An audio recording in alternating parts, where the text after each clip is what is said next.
वसुदेवसुतं देवं कंसचाणूरमर्दनं देवकी परमानन्दं कृष्णं वन्दे जगद्गुरुं गुरुर्ब्रह्मा गुरुर्विष्णु गुरुर्देवो महेश्वर गुरुर्साक्षात् परब्रह्म तस्मै श्री गुरवे नमः। આપણે ભગવદ્ ગીતાના 12મા અધ્યાયના 16મા શ્લોકનું પારાયણ કરીએ. અનપેક્ષ શુચિર્દક્ષ ઉદાસીનો ગતવ્યથ સર્વારંભ પરિત્યાગી યો મદ્ભક્ત સમે પ્રિય. ભગવાન આપણને સમજાવી રહ્યા છે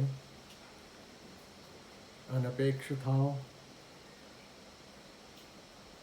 અર્થાત જગતમાં કોઈ અપેક્ષા ન રાખો, કેવળ મારી પાસે અપેક્ષા રાખો અને જે પુરુષાર્થ કરવાનો છે એ કર્યા કરો.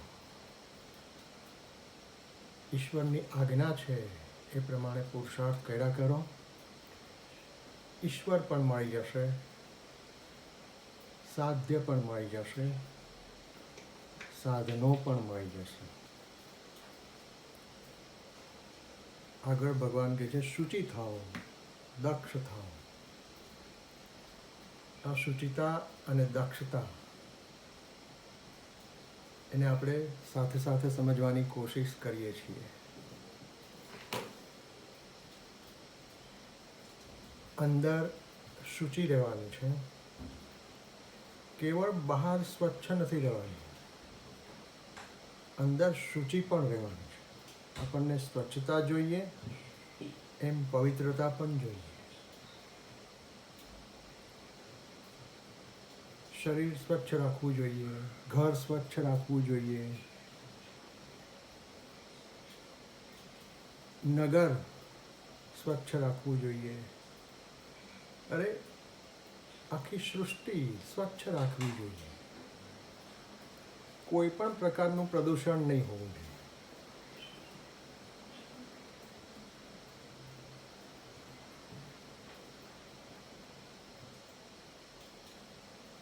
વાયુનું પણ પ્રદૂષણ નહીં, પાણીનું પણ પ્રદૂષણ નહીં, ભૂમિનું પણ પ્રદૂષણ નહીં. કોઈ પણ પ્રકારનું પ્રદૂષણ નહીં થવું જોઈએ. હવા સ્વચ્છ રાખવી જોઈએ, પાણી પણ સ્વચ્છ રાખવું જોઈએ અને ભૂમિ પણ સ્વચ્છ રાખવી જોઈએ.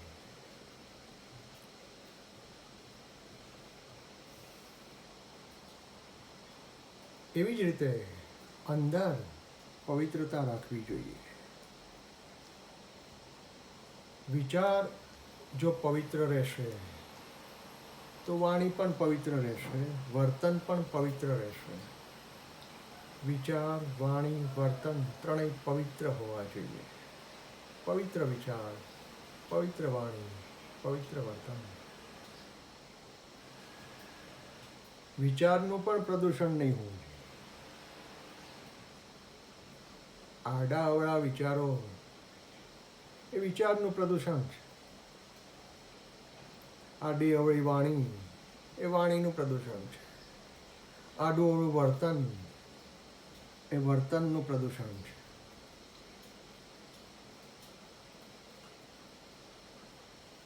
એક પણ પ્રદૂષણ નહીં જોઈએ.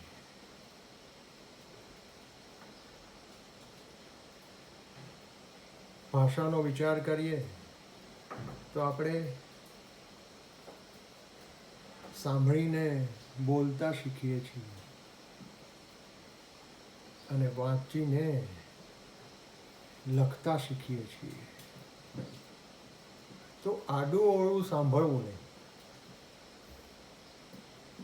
અને આડું અવળું બોલવું નહીં.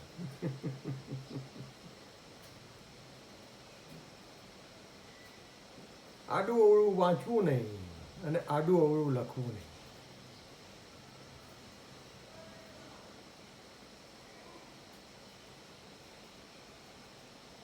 જ્યારે આચર કુચર સાંભળવામાં આવે છે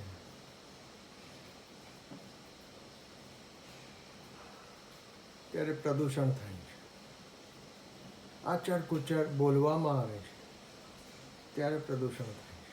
આચર કુચર વાંચવામાં આવે છે ત્યારે પ્રદૂષણ થાય છે. આચર કુચર લખવામાં આવે છે ત્યારે પ્રદૂષણ થાય છે. ભાષાના પ્રદૂષણથી પણ બચવું જોઈએ. ભાષા પણ શુદ્ધ રહેવી જોઈએ. ભાષા કેવી રીતે શુદ્ધ રહેશે? શુદ્ધ સાંભળવાનું, શુદ્ધ બોલવાનું, શુદ્ધ વાંચવાનું, શુદ્ધ લખવાનું. ભગવાનને માન્ય હોય એવું સાંભળવાનું, ભગવાનને માન્ય હોય એવું બોલવાનું, ભગવાનને માન્ય હોય એવું વાંચવાનું, ભગવાનને માન્ય હોય એવું લખવાનું.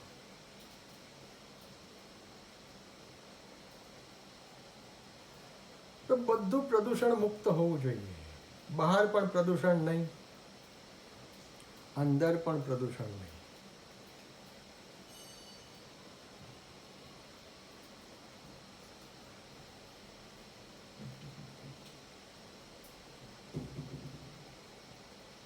બહાર સ્વચ્છતા અને અંદર પવિત્રતા, આ બંને મળીને શુચિતા થઈ. આપણે આપણું જીવન આવું શુચિ બનાવવું છે, પવિત્ર, જેમાં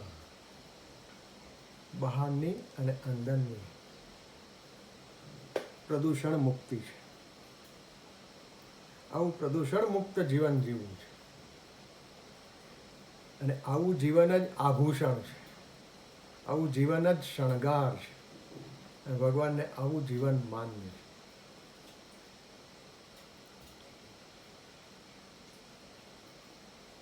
આપણે શુચિ થવું છે તો એકદમ સ્પષ્ટ છે. આ જગતમાં શુચિ કોણ છે, પવિત્ર કોણ છે? ભગવાન.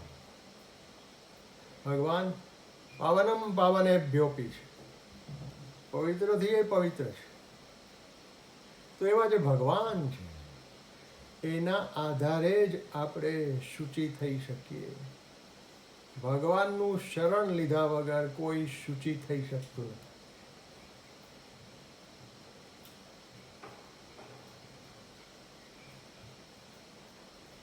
તેથી શુચિતાનું રહસ્ય ઈશ્વરની શરણાગતિમાં છે. જે મનુષ્ય ઈશ્વરની શરણાગતિ નથી લેતો એનામાં અહંકારની અશુચિતા હોય છે. અહંકારી માણસ જ ઈશ્વરનું શરણ નથી લેતો અને અહંકાર એ સૌથી મોટી આંતરિક અશુચિતા છે.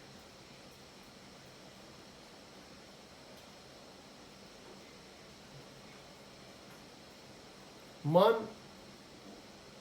દુઃખ નિવારણ માટે અને સુખની પ્રાપ્તિ માટે ઈશ્વરનું શરણ લે ખરું, પણ દુઃખ એનું નિવારણ થઈ જાય અને સુખની પ્રાપ્તિ થઈ જાય એટલે એને ઈશ્વરનું વિસ્મરણ પણ થઈ જાય. શરણ લીધા પછી મન વિસ્મરણ પણ કરી નાખે. તેથી મન જે ઈશ્વરનું શરણ લે છે એ પણ નિત્ય નથી. પણ જે બુદ્ધિને ઈશ્વરનું જ્ઞાન મેળવવાની ઈચ્છા થાય, જે બુદ્ધિને જગતથી મુક્ત થવાની ઈચ્છા થાય, એવી બુદ્ધિ ઈશ્વરનું નિત્ય શરણ લે છે. તેથી આપણી અંદર બુદ્ધિ જો ઈશ્વરનું નિત્ય શરણ લે તો આપણે અંદરથી પવિત્ર થઈ જઈએ.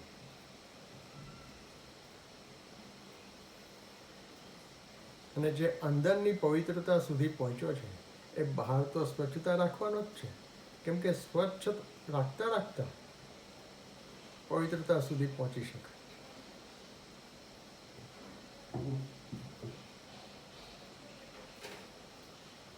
તો અંદર આપણી બુદ્ધિ જો ઈશ્વરનું નિત્ય શરણ લે તો આપણે અંદરથી શુચિ થઈ ગઈ.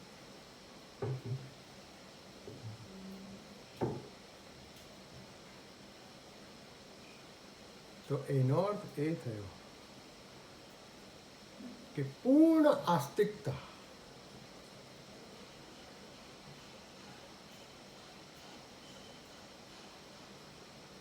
એ શુચિતાનો આધાર છે.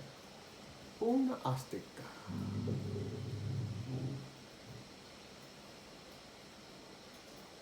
આસ્તિકતા વગર શુચિતા નથી.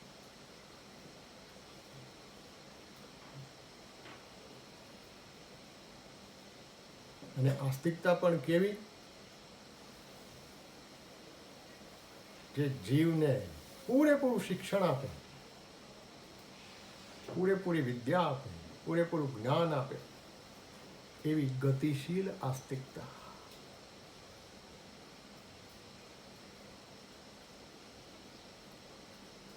માણસને શુચિતા એનો ગુણ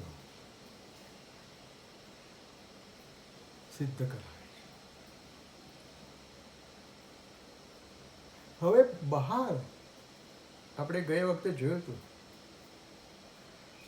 પોષણ અને રક્ષણ બંને સિદ્ધ થવા જોઈએ. અને પોષણ અને રક્ષણ બંને સિદ્ધ કરવા હોય તો માણસે પ્રવૃત્ત રહેવું પડશે. ભગવાને 3જા અધ્યાયમાં અર્જુનને સ્પષ્ટ કર્યું કે કર્મ કર્યા વગર તારું ગુજરાન પણ નહીં ચાલે.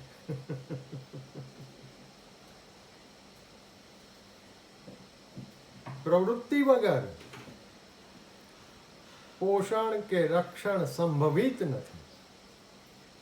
અને પોષણ અને રક્ષણ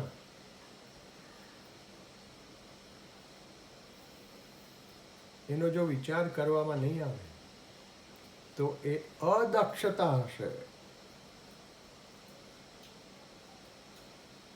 અને તેથી જીવનમાં દક્ષતાનો ગુણ સિદ્ધ કરવો હશે તો પ્રવૃત્ત રહેવું પડશે.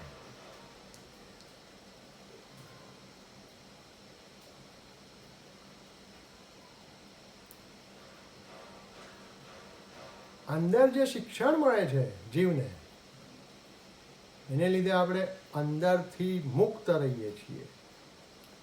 અને બહાર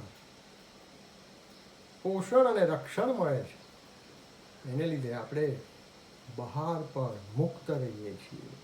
જેને સ્વાધીન રહેવું છે એને અંદર શિક્ષણ મેળવવું પડશે અને બહાર રક્ષણ અને પોષણ મેળવવું પડશે. જો રક્ષણ અને પોષણની અવહેલના કરવામાં આવશે તો બહાર સ્વાધીનતા નહીં રહે. અને અંદર શિક્ષણની અવહેલના કરવામાં આવશે તો અંદર સ્વાધીનતા નહીં રહે. તેથી જેને સ્વાધીનતા પ્રિય છે એને બહાર રક્ષણ અને પોષણનો વિચાર કરવો પડશે અને અંદર શિક્ષણનો વિચાર કરવો પડશે. અંદર શિક્ષણનો વિચાર કરવો એ શુચિતા છે અને બહાર રક્ષણ અને પોષણનો વિચાર કરવો એ દક્ષતા છે. અને હમણાં જોયું એમ, આસ્તિકતા વગર અંદર શિક્ષણ નહીં થાય અને પ્રવૃત્તિ વગર બહાર રક્ષણ કે પોષણ નહીં થાય. અને તેથી એમ કહી શકાય કે આસ્તિકતા વગર શુચિતા નહીં આવે અને પ્રવૃત્તિ વગર દક્ષતા નહીં આવે. પ્રવૃત્તિ કેવી? જે રક્ષણ અને પોષણ સિદ્ધ કરાવે. પ્રવૃત્તિ એવી નહીં કે જેમાં ભક્ષણ હોય કે શોષણ હોય. ભક્ષણ કે શોષણ નહીં, રક્ષણ અને પોષણ, આવી પ્રવૃત્તિ એ દક્ષતા છે. અને જીવને શિક્ષણ આપતા આપતા એને વિદ્યાવાન જ્ઞાનવાન કરે એવી જે આસ્તિકતા છે એ શુચિતા છે.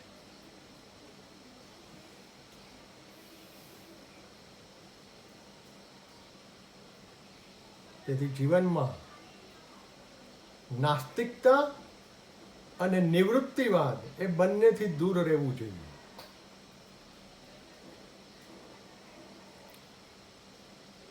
જે લોકો જ્ઞાન યજ્ઞમાં એકત્રિત થયા છે એ બધા આસ્તિક જ છે,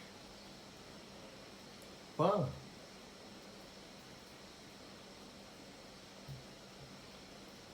શુચિતા અને દક્ષતા એનો જ્યારે વિચાર કરીએ છીએ ત્યારે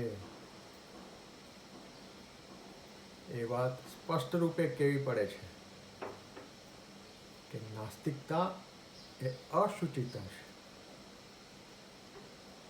અને નિવૃત્તિવાદ એ અદક્ષતા છે.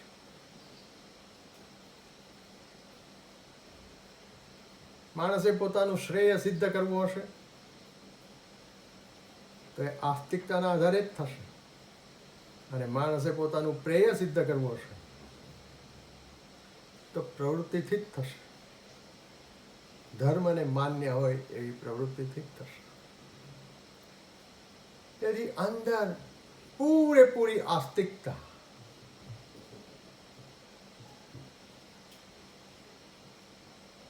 અને બહાર ઈશ્વરને માન્ય હોય એવી પ્રવૃત્તિ.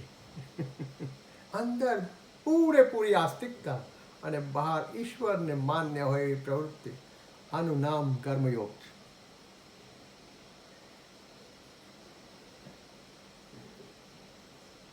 હું અંદરથી કેવો પૂર્ણ આસ્તિક અને બહારથી ઈશ્વરે જે પ્રવૃત્તિ કરવાનું કહ્યું છે એમાં તત્પર. આ બે વાતનું ધ્યાન હંમેશા રાખવાનું છે.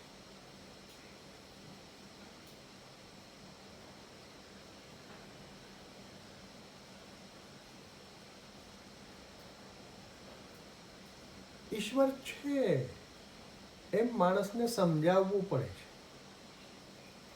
શું કામ? ઈશ્વર આંખેથી દેખાતા નથી.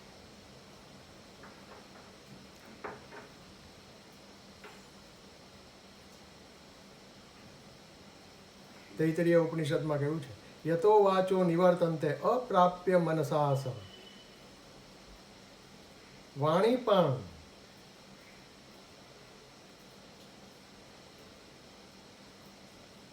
એનું વર્ણન કરી શકતી નથી. મન પણ આટલું ગતિશીલ હોવા છતાં એને પામ્યા વગર જ પાછું ફરે છે, અને એને પાછું વાળવું જ પડે છે. એ જ તો મનોનિગ્રહ છે.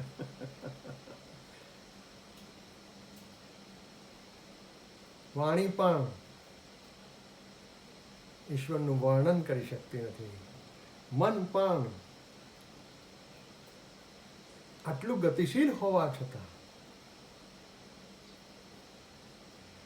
ઈશ્વર સુધી પહોંચી શકતું નથી, કેમ કે ગમે તેટલું ગતિશીલ હોય ઈશ્વર તો અસીમ છે. મન વિષય સુધી પહોંચી શકે છે,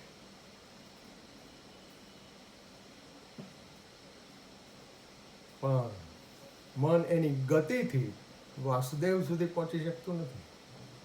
મનને પાછું વાળવું પડે છે,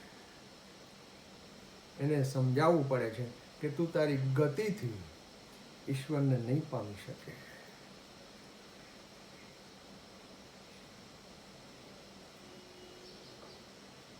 મનને પાછું વાળવું પડશે, અને મનને જે પાછું વાળીએ ને ત્યારે જે ગતિ થાય ને, અંતર્મુખી ગતિ,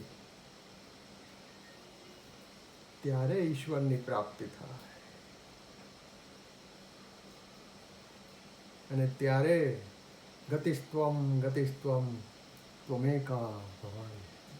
એ ભટકતું મન, એ રખડતું મન, એની જે ગતિ છે એ કામની નથી, પણ પાછું વળતું મન એ જે અંતર્મુખી ગતિ કરે છે એ કામની છે. તો કહેવાનો આશય એ છે કે આ આંખ ઈશ્વરને જોઈ શકતી નથી, કેમ કે ભગવાન ઇન્દ્રિયોથી પરે છે, મનથી પરે છે, બુદ્ધિથી પરે છે, એની સમગ્ર રચનાથી પરે છે. આવા પરે રહેલા ભગવાન બુદ્ધિને શુદ્ધ કરવાનો પ્રયાસ કરીએ તો એ બુદ્ધિ ઉપર ઈશ્વર અનુગ્રહ કરે. દદામી બુદ્ધિ યોગંતમ એન મામું પયાંતિતે. એ જે શુદ્ધ થતી રહેલી બુદ્ધિ છે એના ઉપર ઈશ્વરનો અનુગ્રહ થાય અને આપણને બુદ્ધિ યોગ પ્રાપ્ત થાય,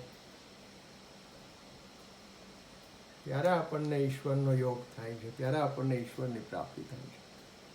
અને બુદ્ધિ જ્યારે શુદ્ધ થવાનો પ્રયાસ કરે છે ને ત્યારે એ મનને પાછું આવે છે, મનને વશ કરે છે, ઇન્દ્રિયોને વશમાં રાખે છે. તો આવી જે સાધના કરે છે એને ઈશ્વરનું દર્શન થાય છે. જે મનુષ્ય આવી સાધના નથી કરતો અને પૂછે કે ભાઈ ઈશ્વરને દેખાડો, તો કાંઈ ઈશ્વરને એવી રીતે તો દેખાડી શકાતા નથી કે જે આંખેથી જોઈ શકાય. ઈશ્વર ચર્મચક્ષુથી નથી જોઈ શકાય, પણ મનુષ્યને વિવેક ચક્ષુ ખુલે અને અંતે જ્ઞાન ચક્ષુ ખુલે તો ઈશ્વરનું દર્શન થાય.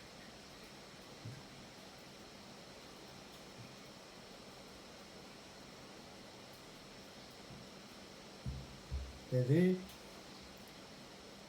આવું દર્શન કરવા માટે ઈશ્વર છે એવી પહેલા તો શ્રદ્ધા જ કરવી પડે છે.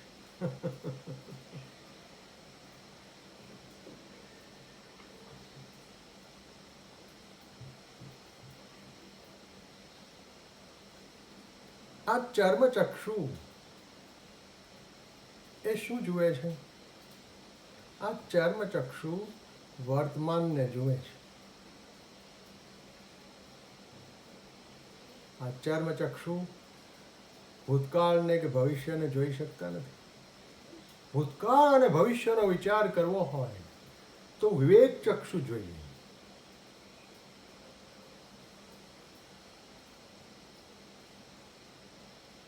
પણ આ વિવેક ચક્ષુ જે ત્રણેય કાળેથી પર છે એવા ત્રિકાલાતીત અકાળ રૂપ ઈશ્વરને જોઈ શકતું નથી. એના માટે તો જ્ઞાન ચક્ષુ જોઈએ. તો ચર્મચક્ષુ તો ભગવાને બધાને આપ્યા છે. આપણે પહેલા વિવેક ચક્ષુ વિકસાવવું પડશે અને પછી જ્ઞાન ચક્ષુ ખોલવું પડશે. એ ભગવાનની કૃપાથી ખુલશે, પણ ભગવાન આપણા ઉપર કૃપા કરે એવો આપણે પ્રયાસ કરવો પડશે, ત્યારે ઈશ્વર દેખાશે. તો એનો અર્થ એ થયો કે શ્રદ્ધા કરીને સાધના કરશું તો ઈશ્વર દેખાશે. અને એ વખતે કોઈ જો એમ કહે કે ઈશ્વરને દેખાડો તો માનું, એનો કોઈ અર્થ ખરો? દેખાડો તો માનું એમ નહીં, માનીશ તો એકવાર દેખાશે.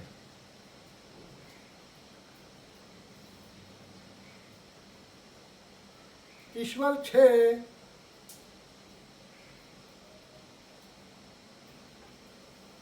એને કંઈ મારા પ્રમાણપત્રની જરૂર નથી.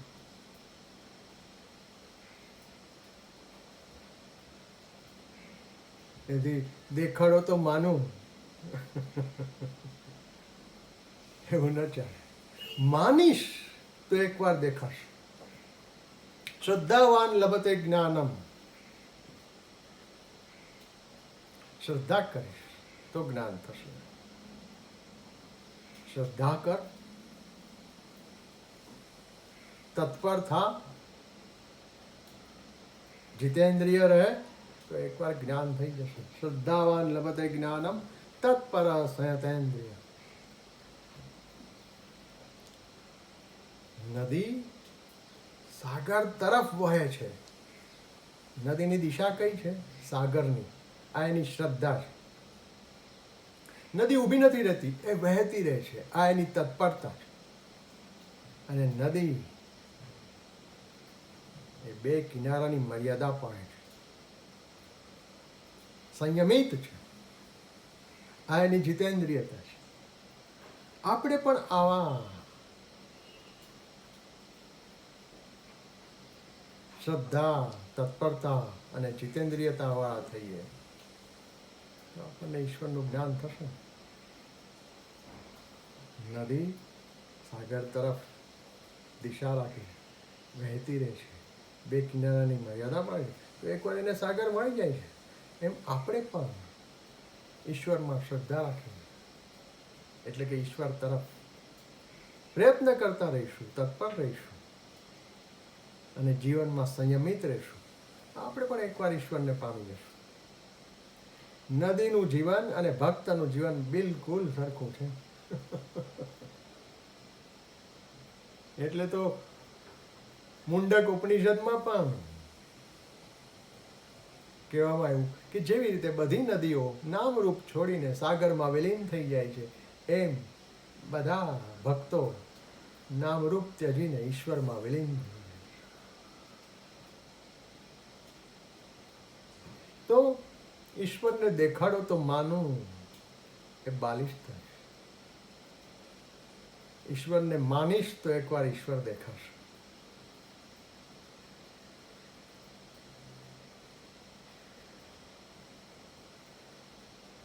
ઈશ્વર નથી દેખાતા અને જગત દેખાય છે. એના ઉપરથી પુરવાર એ થાય છે કે ઈશ્વર છે અને જગત નથી. જગત દેખાય છે એટલે જ તો જગત નથી. શું કામ? જે દેખાય છે એ સીમિત હોય છે, અને જે સીમિત હોય છે મર્ત્ય હોય છે, અને જે મર્ત્ય હોય છે એનું હોવું ન હોવા બરાબર છે. ઈશ્વર નથી દેખાતા એનો અર્થ ઈશ્વર અસીમ છે. ઈશ્વર અસીમ છે એનો અર્થ ઈશ્વર અમૃત છે, અને ઈશ્વર અમૃત છે એનો અર્થ એ છે કે ઈશ્વર છે. તેથી ઈશ્વર નથી દેખાતા એટલે જ તો છે, અને જગત દેખાય છે એટલે જ તો નથી. હકીકત તો આમ છે.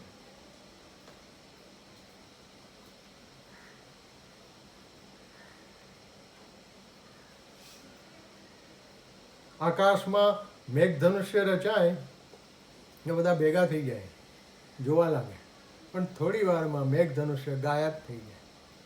આકાશ તો રહી જાય છે. તો મેઘધનુષ્ય જન્મે છે અને મેઘધનુષ્ય મરે છે. આકાશ એ બંનેથી પરે રહે છે.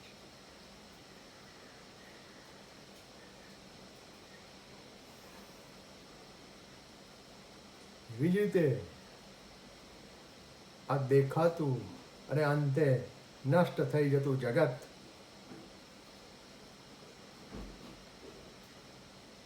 તો અનિત્ય છે. હા, જે દેખાતા નથી, નષ્ટ થતા નથી, એવા ઈશ્વર નિત્ય છે.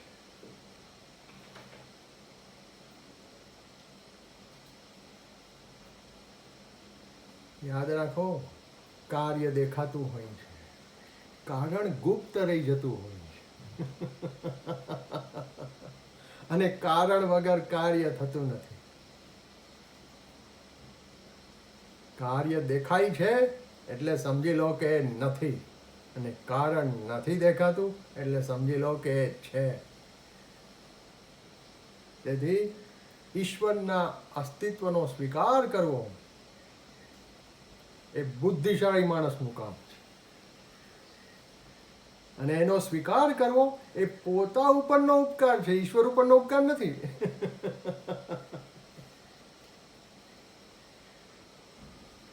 ભગવાને તો સ્પષ્ટ કહી નાખ્યું છે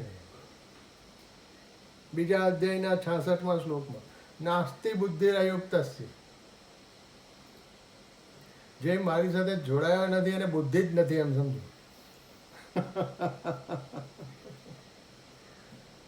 જે મારી સાથે જોડાયો છે એ જ બુદ્ધિશાળી. તેથી ઈશ્વરના અસ્તિત્વનો સ્વીકાર કરવા માટે વિકસિત બુદ્ધિ જોઈએ. એ અહંકાર એનું ગજું નથી. ઈશ્વરના અસ્તિત્વનો સ્વીકાર કરવો એ અહંકારનું ગજું નથી.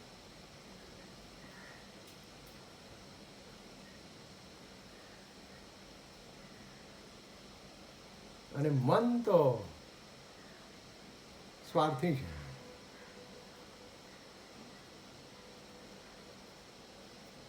શુદ્ધ બુદ્ધિ જ ઈશ્વર છે જ એવી પહેલા શ્રદ્ધા કરશે, અને પછી એ તત્પરતાથી, સંયમથી સાધના કરતા કરતા ઈશ્વરના અનુગ્રહને પાત્ર થઈને ઈશ્વરને પામી શકશે. ભગવાન બુદ્ધિથી પરે છે, તેથી બુદ્ધિ પર પણ ભગવાનનો અનુગ્રહ થાય તો બુદ્ધિને ભગવાન મળે છે. કેમ કે ભગવાન બુદ્ધિથી પણ પર છે.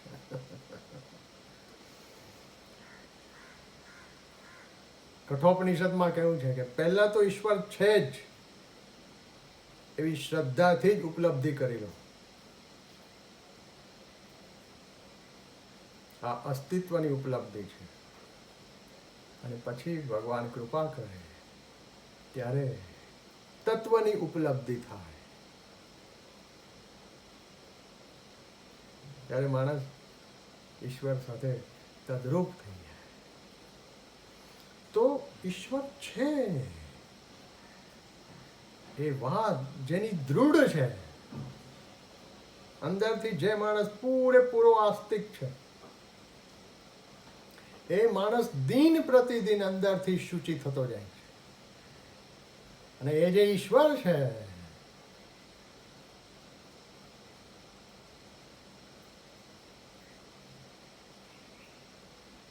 એમાં તો આખું સર્જન ઓતપ્રોત છે. તેથી જે પૂર્ણ આસ્તિક છે માણસ કોઈનો રાગેય નથી કરતો, કોઈનો દ્વેષેય નથી કરતો. એના વિચારો, એની વાણી, એનું વર્તન વિશુદ્ધ રહી જાય છે. અને આ બધી જ શુદ્ધિનો આધાર આસ્તિકતા જ છે. કોઈ પણ સદગુણ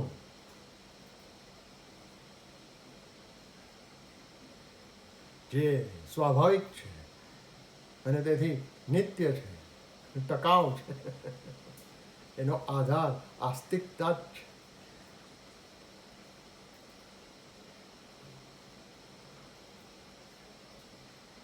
જે અંદરથી પૂર્ણ આસ્તિક રહેવાનું છે.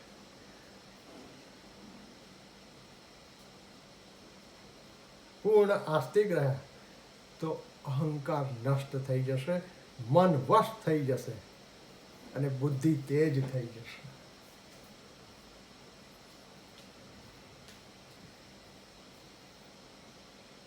લોકો ઘણીવાર પૂછે છે, જે સાધના કરતા હોય છે એ પૂછે છે કે ભગવાને મન શું કામ આપ્યું? કેમ કે વશ કરવું અઘરું પડે છે ને. એટલે પૂછે કે આવું મન આપ્યું જ શું કામ? એટલે પ્રશ્ન થાય આવો કે અહંકાર નષ્ટ જ કરવાનો છે તો આપ્યો શું કામ?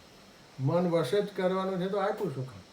અરે ભાઈ, આ ભગવાને કરેલી એક લીલા છે, ભગવાને કરેલી એક રમત છે. એમાં એક કામ આપણને સોંપી દીધું કે તને હું બે એવી આઈટમ આપું છું કે જે તને કામની નથી પરમાર્થમાં, અને એક આઈટમ એવી આપું છું કે જે તને કામની છે પરમાત્મા. આપણને શું આપ્યું? એક અહંકાર, એક મન અને એક બુદ્ધિ. અને એમ કહી દેવામાં આવ્યું કે આ અહંકાર છે એને નષ્ટ કર, મન છે એને વશ કર, અને બુદ્ધિ છે એને તેજ કર. આટલું કરવા માટે, આ 3 કામ કરવા માટે આપણને અહીંયા મોકલ્યા. હવે એ કામ કરવામાં આપણને કેટલા જન્મારા અત્યાર સુધી લાગી ચૂક્યા છે. આ 3 કામ કરવામાં આપણે કેટલા મંદ ગતિએ ચાલીએ છીએ. કેટલાક તો હોય એમ કે છે કે આ બધું અઘરું છે, અઘરું છે એટલે છોડી દે છે. કેટલાક હોય એવું કહે છે કે આ તો બહુ સમય માગે એવું કામ છે એટલે જ છોડી દે છે. અરે આપણે આ એક અઘરું કામ કરી લઈએ ને તો આ વારે વારે જે સહેલા કામ કરવા આવવું પડે છે ને એમાંથી છુટકારો થઈ જાય. એક અઘરું કામ કરી લઈએ ને તો વારે વારે સહેલા કામ કરવા આવવું નહીં પડે. અને આ કામ સમય માગે એવું છે તો એનો અર્થ એ છે કે વહેલાસર શરૂ કરવું જોઈએ. એનો અર્થ એ નથી કે છોડી દેવું. કોઈ કામ સમય માગે એવું હોય તો એને વહેલાસર હાથમાં લેવું જોઈએ.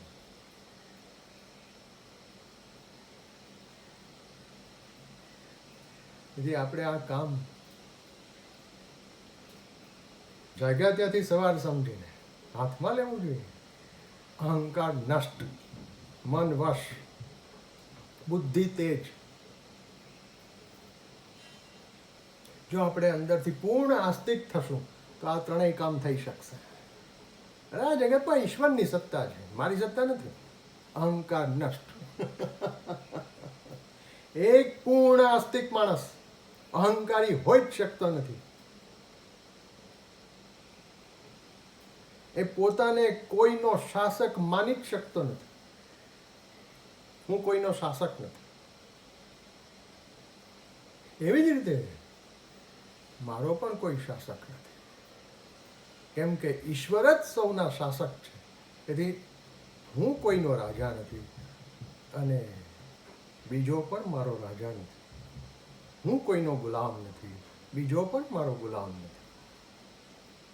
તેથી એક પૂર્ણ આસ્તિક માણસ અહંકારી હોય જ શકતો નથી. આ કેટલી મોટી સૂચિતા છે. જ્યારે માણસ અહંકારી હોય છે ત્યારે યાદ રાખો એ ઈશ્વરથી દૂર દૂર ધકેલાયો હોય છે.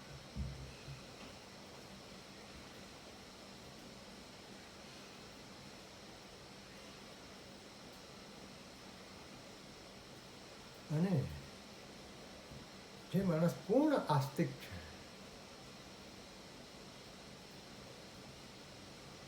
એને તો એવું જણાતું હોય છે કે ભગવાન તમે ન મળો એ જ દુઃખ છે અને તમે મળો એ જ સુખ છે.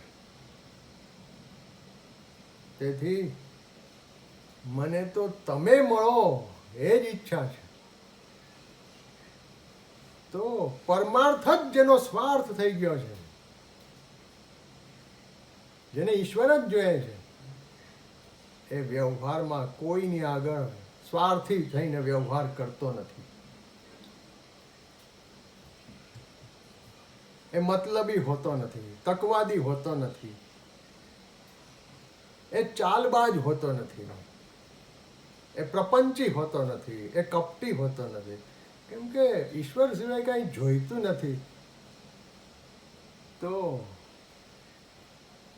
એ શું કરવાને પ્રપંચમાં પડે. એ પોતાનું કર્તવ્ય બજાવશે, ફળમાં આસક્ત નહીં રહે અને કેવળ ઈશ્વરના જ્ઞાનની જ ઝંખના રાખશે. તો એક પૂર્ણ આસ્તિક માણસ એનો જગતમાં કોઈ સ્વાર્થી સંબંધ હોઈ શકતો નથી. એ અહંકારી હોતો નથી એટલે ઉદ્ધત પણ હોતો નથી અને સ્વાર્થી હોતો નથી એટલે લાચાર પણ હોતો નથી.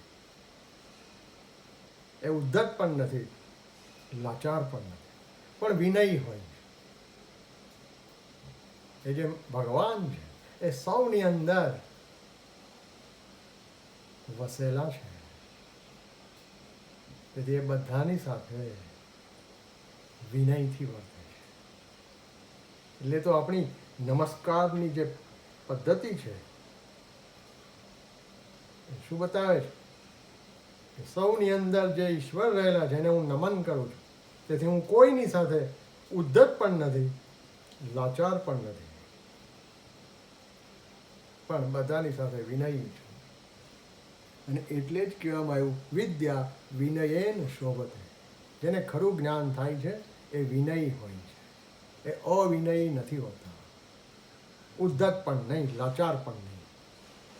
પોતામાં અને બીજામાં એક સરખા ભગવાન વસેલા. તેથી એક આસ્તિક માણસ અહંકારી પણ હોતો નથી, સ્વાર્થી પણ હોતો નથી. અરે તમને કહું, કોઈ માળી જે વૃક્ષની માવજત કરતો હોય છે એ ક્યારેય પાંદડાઓ તોડતો હોય છે? કેમ કે આ પાંદડાઓ પણ વૃક્ષના જ છે. તેથી એક આસ્તિક માણસ ઈશ્વરના કોઈ અંશ સાથે અપ્રામાણિક હોતો નથી. અરે બધા જીવો એ મારા ભગવાન છે, એના જ તો અંશ છે. અને અંશ સાથે જો હું અપ્રામાણિક રહું તો એ ભગવાન સાથેની અપ્રામાણિકતા છે. તેથી એક આસ્તિક માણસ જગતમાં કોઈની સાથે અપ્રામાણિક હોઈ શકતો નથી. એ કોઈનો ભક્ષક હોઈ શકતો નથી, કોઈનો શોષક હોઈ શકતો નથી, એ હિંસાવાદી હોઈ શકતો નથી, એ ભોગવાદી હોઈ શકતો નથી.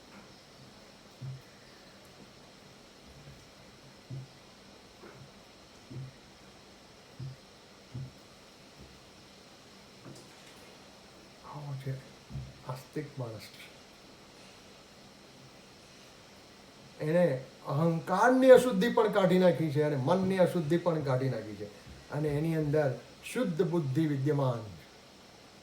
આવો આ નિત્ય સત્વસ્થ જીવ છે.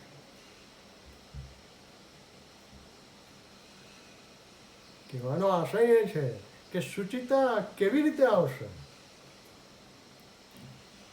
શુચિતા આસ્તિકતામાંથી આવશે. અને આસ્તિકતા એટલે શું? અસ્તિ એટલે છે. કોણ છે? ઈશ્વર છે. ઈશ્વર ક્યાં છે?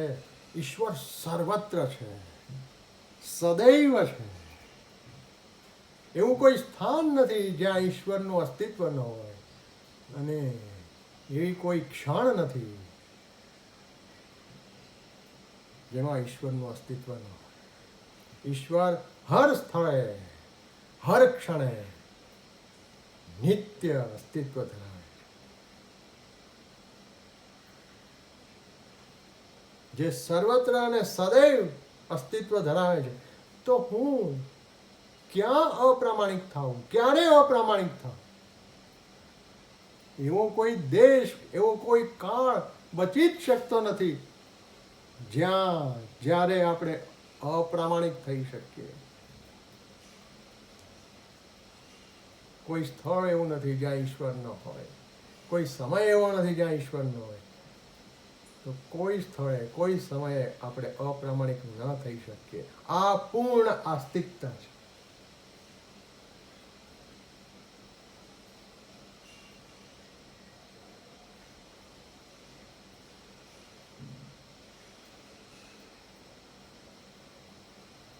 આવી પૂર્ણ આસ્તિકતામાં આપણી ભક્તિ કેવી થઈ જાય છે?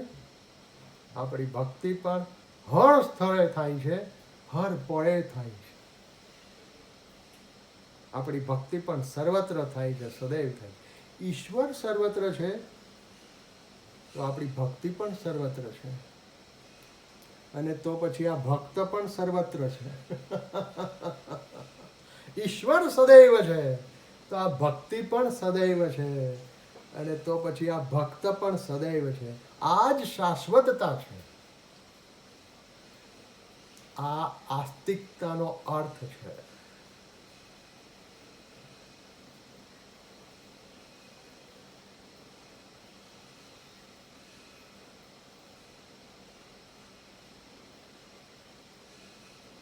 બહિર્કરણથી જે પૂજા થાય છે ભગવાનની,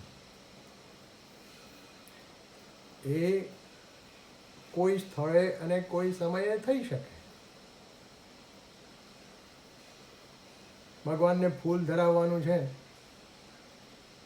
તો એનું સ્થળ અને એનો સમય નક્કી હોઈ શકે કે ભાઈ આ સ્થળે આ સમયે હું ફૂલ ધરાવવા જઈશ, એ મંદિરમાં હું ભગવાનને ફૂલ ધરાવીશ. બહિર્કરણથી થતી પૂજા એનો સ્થળ અને સમય સાથે સંબંધ છે, પણ અંતઃકરણથી થતી પૂજા એ તો હર સ્થળે થવી જોઈએ, હર ક્ષણે થવી જોઈએ.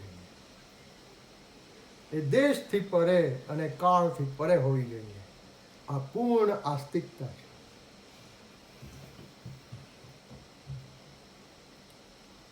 આવી પૂર્ણ આસ્તિકતા એ પૂર્ણ શુચિતા છે. અત્યારે તો આસ્તિકતા એટલે શું? તો મોટે ભાગે હા અમે માનીએ છીએ ભગવાન એટલે આસ્તિક. માનીએ છીએ, ક્યાં માનો છો, કેટલી વાર માનો છો? જો આપણે ભગવાનને સર્વત્ર માનીએ અને સદૈવ માનીએ તો આપણે પૂર્ણ આસ્તિક છીએ.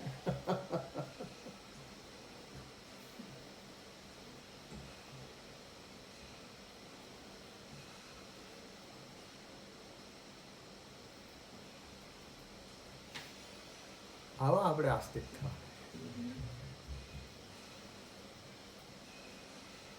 આવા આસ્તિક થશું તો અહંકારની અશુદ્ધિમાંથી મુક્ત, મનની અશુદ્ધિમાંથી મુક્ત અને કેવળ શુદ્ધ બુદ્ધિથી જીવન ચાલશે. અને એવી શુદ્ધ બુદ્ધિ એને મુક્તિનો અનુભવ થશે અને એ આપણી જીવન મુક્તિ હશે. આવી જીવન મુક્તિ સિદ્ધ કરવાનો એક શોખ હોવો જોઈએ. મારે આવું બનવું છે એવો એક શોખ હોવો જોઈએ.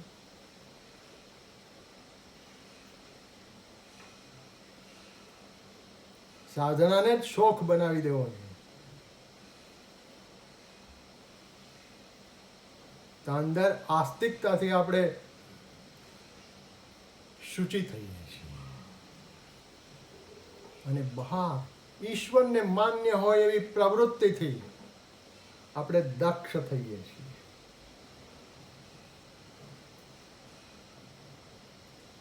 જો નિવૃત્તિવાદ એનો સ્વીકાર કરવામાં આવશે તો પછી રક્ષણ પણ છૂટી જશે અને પોષણ પણ છૂટી જશે.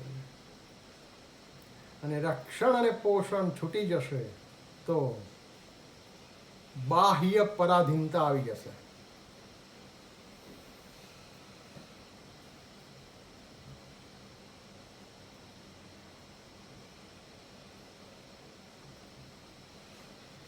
માણસ વ્યવહારમાં હારી જશે.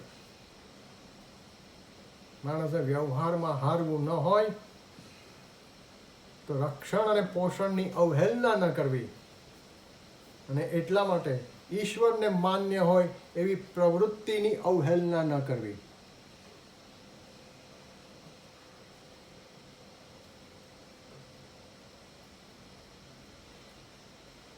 અંદર પૂર્ણ આસ્તિકતા અને બહાર ઈશ્વરને ગમતી પ્રવૃત્તિમાં તત્પરતા.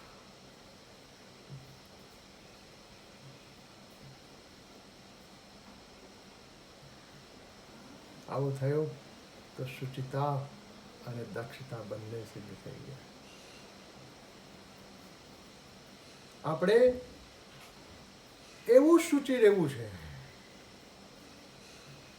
કે કોઈએ આપણાથી દક્ષ ન થવું પડે.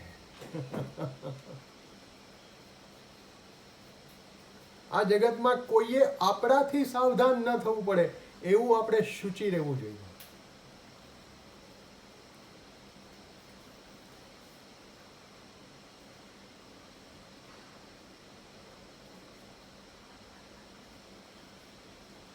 કોઈએ મારાથી સાવધાન ન રહેવું પડે, કોઈએ મને જોઈને દક્ષ ન થવું પડવું જોઈએ. એવા આપણે શુચિ રહેવું જોઈએ અને આપણે એવા દક્ષ રહેવું જોઈએ કે કોઈ આપણી સાથે અશુચિ વ્યવહાર ન કરી શકે.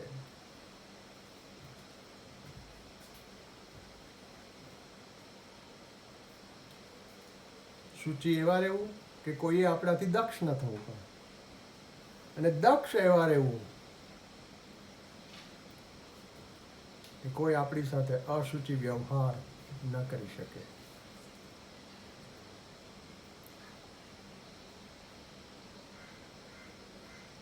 અને એ પણ જોવાનું છે જીવનમાં વિધાયક દૃષ્ટિ અને નિષેધાત્મક દૃષ્ટિ બંને દૃષ્ટિ રાખવી પડશે. પોઝિટિવ આઉટલુક અને નેગેટિવ આઉટલુક બે રાખવા પડશે.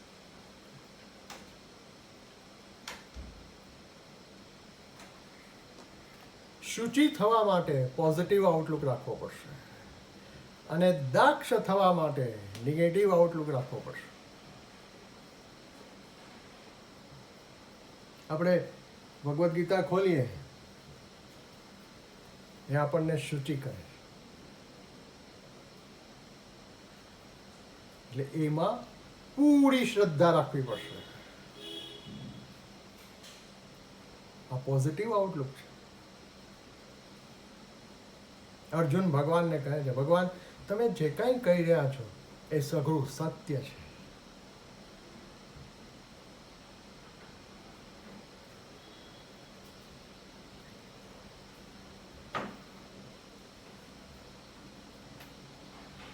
આવી શ્રદ્ધા રાખશું તો જ્ઞાન થશે.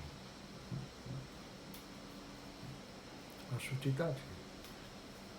શુચિ થવા માટે પોઝિટિવ આઉટલુક રાખવો પડશે. પણ આપણને કોઈ પાણીનો ગ્લાસ આપે પીવા માટે ત્યારે એ પાણી પીવાલાયક છે કે નહીં એવો સંશય કરીને તપાસવું પડશે કે પાણી પીવાલાયક છે કે નહીં. તો ત્યાં સંશય કરવો પડશે, તપાસવું પડશે અને અંતે નિર્ણય ઉપર આવવું પડશે કે આ પાણી પીવાલાયક છે કે નહીં. અને જો એ પીવાલાયક નથી તો નહીં પીવાનું, પીવાલાયક હોય તો પીવાનું. આ દક્ષતા છે. તો દક્ષ થવા માટે નેગેટિવ આઉટલુક રાખવો પડશે, સંશય કરવો પડશે,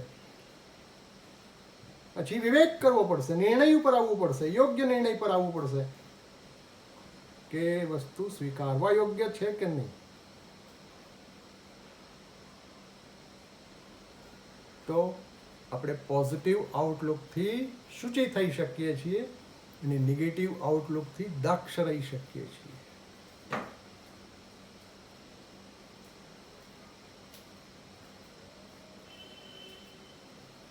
આપણે આપણું આરોગ્ય સાચવવું હોય તો પરેજી પાળવી પડે. આ પરેજી પાળવી એ શું છે? નેગેટિવ આઉટલુક છે કે હું આ વસ્તુ નહીં ખાઉં. નેગેટિવ આઉટલુક છે. એ દક્ષ રહેવા માટે જરૂરી છે. અને ક્યારેક શરીર માંદું પડી ગયું હોય તો ઔષધિ પોઝિટિવ આઉટલુકથી લેવી જોઈએ. ઔષધ બ્રહ્મ છે.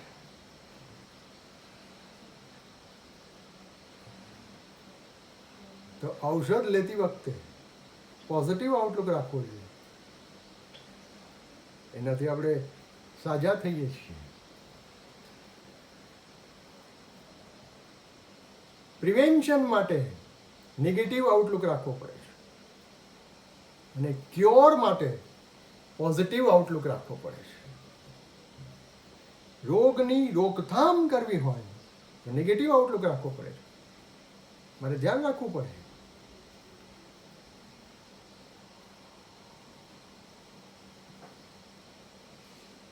જે વસ્તુ મને હાનિકારક થઈ શકે છે એનાથી મારે બચવું પડે. અને ઉપચાર માટે પોઝિટિવ આઉટલુક રાખવો પડશે.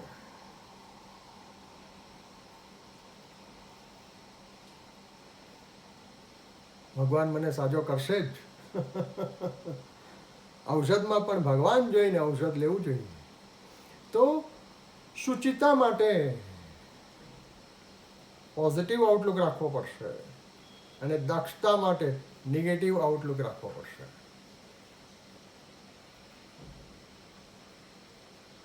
પરમાર્થમાં શ્રદ્ધાથી જ્ઞાન થાય છે, આ પોઝિટિવ આઉટલુક છે. અને વ્યવહારમાં સંશયથી વિવેક થાય છે, આ નેગેટિવ આઉટલુક છે.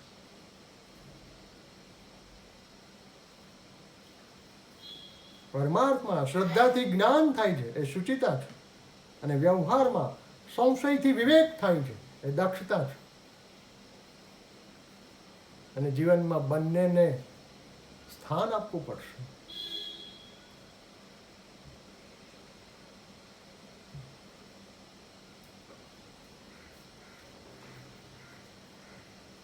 ઈશ્વર આપણને એટલી કેળવણી આપી રહ્યા છે.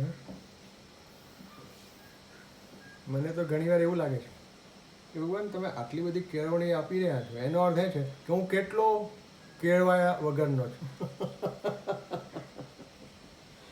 ઈશ્વર આટલું બધું જ્ઞાન આપી રહ્યા છે, એના ઉપરથી મને એવું લાગે કે ઈશ્વર અમે કેટલા અજ્ઞાની છીએ. પણ આપણે ઈશ્વરનું શરણ લીધું છે, એ આપણું પરમ સૌભાગ્ય છે. આપણે ન કેળવાયેલા હોઈએ તો ઈશ્વર આપણને કેળવણી આપી દેશે. આપણી પાસે પૂરું જ્ઞાન નહીં હોય તો ઈશ્વર આપણને પૂરું જ્ઞાન આપી દેશે. ભગવાને જ કહ્યું છે, ગતિર ભરતા પ્રભુ સાક્ષી. ભગવાન ભરતા છે, એ ભરી આપશે. આપણી પાસે જે કાંઈ છે એ પણ એમણે જ આપ્યું છે, અને જે ઘટે છે એ ઈશ્વર જ આપવાના છે. આપણે તો કેવળ એમનું શરણ લેવાનું છે.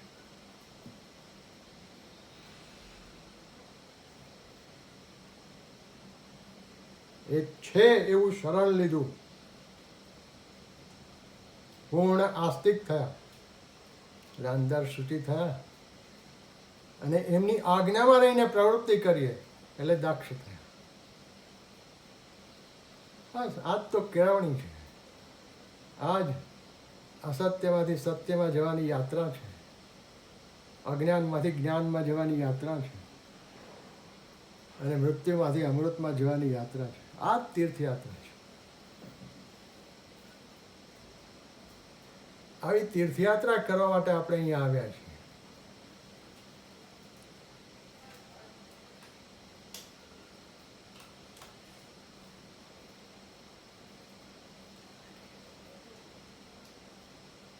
ઈશ્વર જે આપણું લક્ષ્ય છે, એ લક્ષ્યના જ સથવારે જીવવું છે.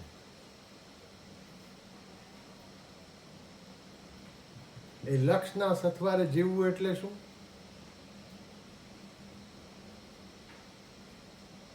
શ્રદ્ધાથી જીવવું, તત્પરતાથી જીવવું, સંયમિત રહીને જીવવું.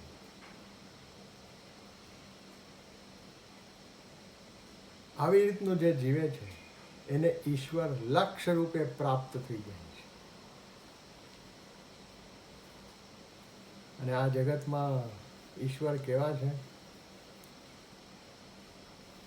જે ઈશ્વરને પ્રાપ્ત થઈ જાય છે એ ઈશ્વર જ થઈ જાય છે. આ જગતમાં બીજું કોઈ બીજાને પોતાનું પદ આપતું નથી. કોઈ વ્યક્તિ બીજી વ્યક્તિને પોતાનું પદ આપતી નથી.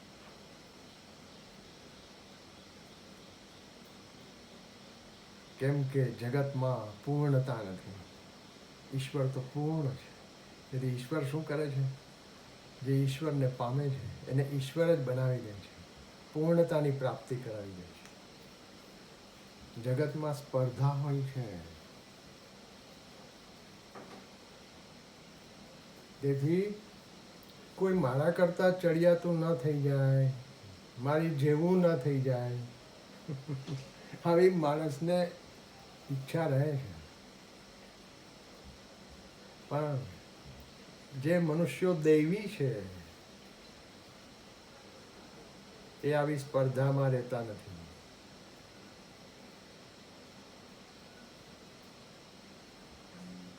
અને ઈશ્વર એનાથી ચડિયાતું કોઈ નથી. એના જેવું પણ બીજું કોઈ નથી, કેમ કે ત્યાં દ્વૈત નથી. અને ઈશ્વર તો સૌના આદિ મધ્ય અને અંત છે. સૌને ઈશ્વરે પોતામાંથી જ નિર્માણ કર્યા છે અને સૌનું ઈશ્વરમાં જ નિર્વાણ થવાનું છે. તેથી એક ઈશ્વર જ એવા છે જે ભક્તને પોતાનું પદ આપે છે.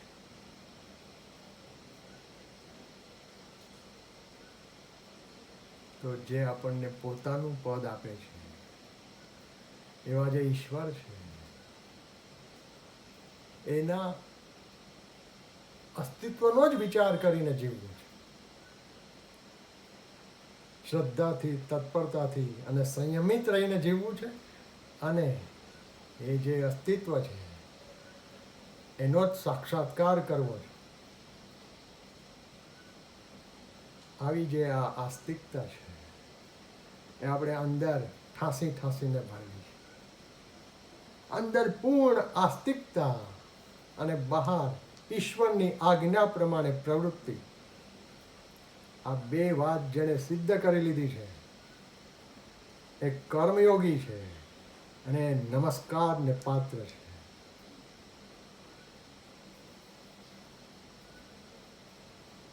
બધા જ જીવો ભવિષ્યના ઈશ્વર જ છે, પણ એ ભવિષ્ય કેટલું વહેલું લાવવું એ આપણે જોવાનું છે.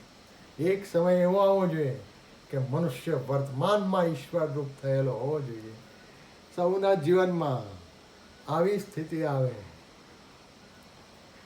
એવી ભગવાનને પ્રાર્થના કરીએ અને એવા પુરુષાર્થમાં જીવન સમર્પિત કરીએ એવી ભગવાનને પ્રાર્થના અત્યારે અહીંયા આપણે અલ્પિરામ મૂકીએ છીએ. ફરી પાછા આપણે આવતા મંગળવારે આવી રીતે એકત્રિત થઈશું. વસુદેવ વસુતં દેવં કંસચાણૂરમર્દનમ દેવકી પરમાનંદમ કૃષ્ણં વંદે જગદ્ગુરુમ. ગુરુર્બ્રહ્મા ગુરુર્વિષ્ણુ ગુરુર્દેવો મહેશ્વર ગુરુર સાક્ષાત પરબ્રહ્મ તસ્મૈ શ્રી ગુરવે નમઃ.